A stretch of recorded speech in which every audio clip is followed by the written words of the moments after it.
കൊല്ലം കൊട്ടാരക്കരയിൽ തദ്ദേശ സ്ഥാപന ജനപ്രതിനിധികളും ഉദ്യോഗസ്ഥ പ്രതിനിധികളും പങ്കെടുക്കുന്ന മഹാസംഗമത്തിന് തുടക്കമായി. സമ്മേളന മന്ത്രി എം.പി. രാജേഷ് ഉദ്ഘാടനം ചെയ്യും.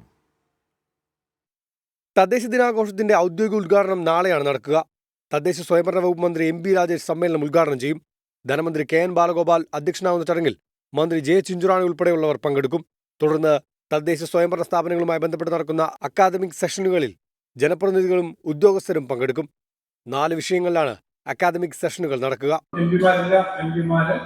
ജില്ലയിലെ പരിപാടികളായിട്ട് ജില്ലയിലെ എം.എൽ.എമാരെ എം.പിമാരെല്ലാം പങ്കെടുക്കുന്ന തരത്തിലേക്കുള്ള പരിപാടികളാണ്. അത് ആ സമാപന സമ്മേളനം വളരെ വിപുലമായിട്ടുള്ള തരത്തിലാണ് സംഘടിപ്പിച്ചിട്ടുള്ളത്.